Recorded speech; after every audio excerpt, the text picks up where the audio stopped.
নিরামিষ দিনে বা যে কোনো দিনে ভেন্ডির এই রেসিপিটা একদম সহজ পদ্ধতিতে একবার রান্না করে খেয়ে দেখো।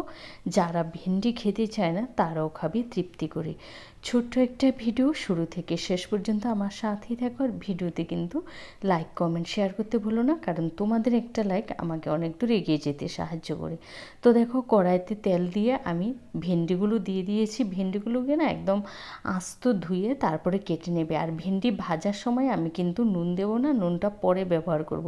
এবার 1 চা চামচ দিয়েছি হলুদ। হলুদ দিয়ে ভেন্ডিটাকে বেশ ভালো করে ভেজে নেব। ভেন্ডি ভাজার শুরুতেই যদি নুন দাও না, তাহলে ভেন্ডিটা দেখবে একটু আঠালো আঠালো ভাবটা থাকে। আর ভেন্ডিটা ভেজে নিয়ে যদি একটু নুনটা দাও, তাহলে দেখবে আঠালো ভাবটা কিন্তু ভেন্ডিতে একদমই থাকবে না। এই টিপসটা তোমরা ফলো করে ভেন্ডির রান্না করে দেখো, দেখবে ভেন্ডি কিন্তু আঠালো ভাব একদমই থাকবে না। তো ভেন্ডিগুলো দেখো আমি হালকা করে একটু ভেজে নিয়েছি। আর ওই যখন একটু আঠালো ভাবটা কমে গেছে, তখনই কিন্তু আমি 1 চা চামচ নুন দিয়ে দিয়েছি। এবার ভেন্ডিগুলো তুলে নিয়ে ওই কড়াইতে 1 টেবিল চামচ দিয়েছি সর্ষে তেল। ওই তেলের মধ্যে একটু নুন দিয়েছি আর দিয়ে দেব এবার আমি কালো জিরা ফোড়ন। এই রান্নাটায় তোমরা অন্তত একটু কালো জিরা ফোড়ন দিয়ে রান্না করে খেয়ে দেখো, ভীষণ টেস্ট। আর কালো জিরা খুব সুন্দর একটা ফ্লেভারও আসে।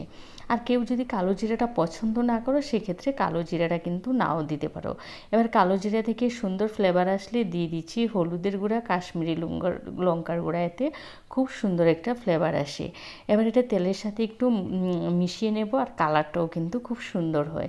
এর মধ্যে দিয়ে দিয়েছি আমি টক দই, সর্ষে, পোস্ত আর কাঁচা লঙ্কা একসাথে পেস্ট করে নিয়েছি। একদম অল্প আছে মশলাটাকে কষিয়ে নেব।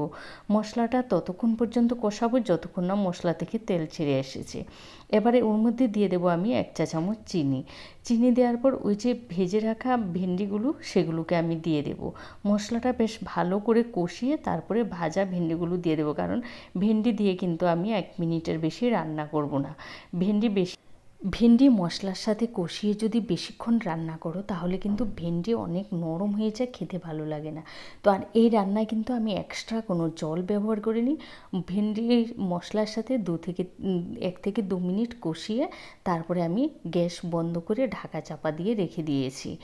দেখো কতটা সুন্দর হয়েছে। তোমরা এই পদ্ধতিতে অন্তত ভেন্ডিটা রান্না করে খেয়ে দেখো, খেতে কিন্তু দুর্দান্ত হয়। দেখো, রান্না কিন্তু আমরা সবাই জানি, কিন্তু রান্নার ধরন পদ্ধতি কিন্তু এক একজনের এক এক রকম থাকে। ভিডিওটা ভালো লাগলে তোমাদের আত্মীয় স্বজন, বন্ধুবান্ধব সবার সাথে বেশি বেশি করে শেয়ার করে দেওয়া। যারা আমার চ্যানেলে নতুন আছো, প্লিজ চ্যানেলটা সাবস্ক্রাইব করে পাশে থাকা বেল আইকনে ক্লিক করে দিও। তোমরা ভালো থেকো, সুস্থ থেকো। আবারও দেখা হবে নতুন ভিডিও নিয়ে। আজকের মতো আমি তোমাদের থেকে বিদায় নিচ্ছি। আবারও দেখা হবে নতুন ভিডিওর সাথে। টাটা।